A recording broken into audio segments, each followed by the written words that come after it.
I first saw him on a quiet Tuesday night, just past midnight. The city had settled into a peaceful lull, the streets empty, the only sounds the occasional hum of a passing car or the rustling of leaves caught in the wind.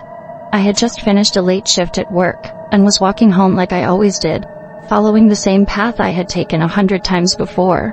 But that night felt different. I didn't notice him at first, not until I rounded the corner onto the dimly lit stretch of road that led to my apartment complex.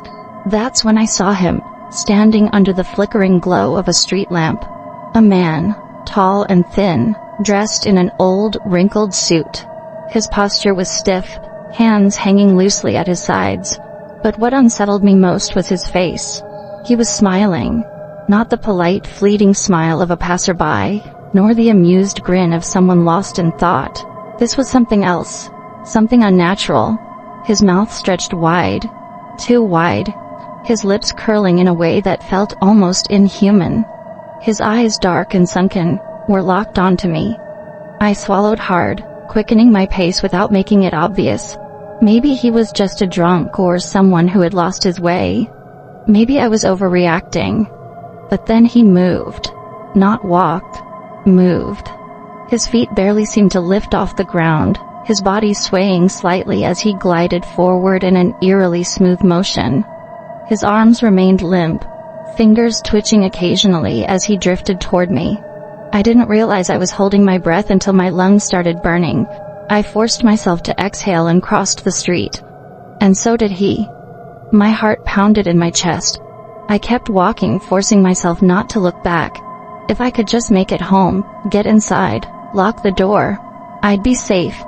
A rustling sound made me glance over my shoulder. He was closer, still smiling, still staring. I broke into a run. I didn't care if it made me look paranoid. I sprinted toward my building, my footsteps echoing against the pavement. The feeling of being watched burned into my back, but I didn't dare turn around again.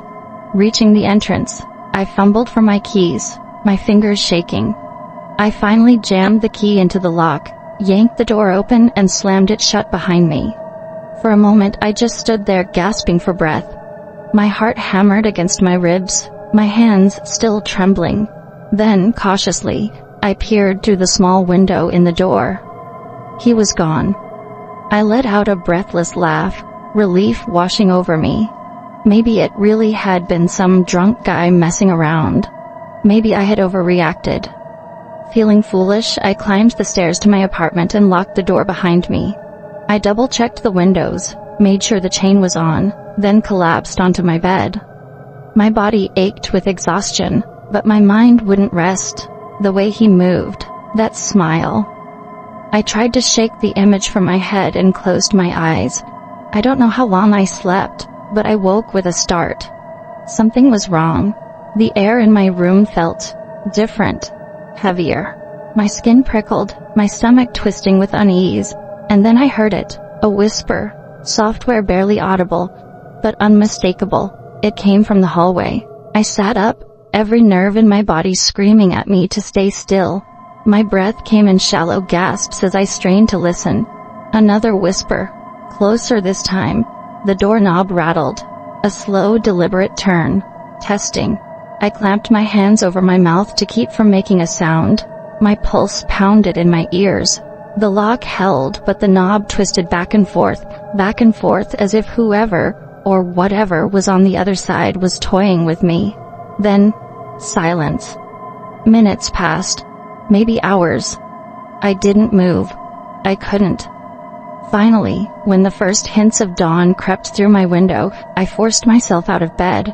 My legs felt weak as I stumbled toward the door. Slowly, I pressed my ear against it.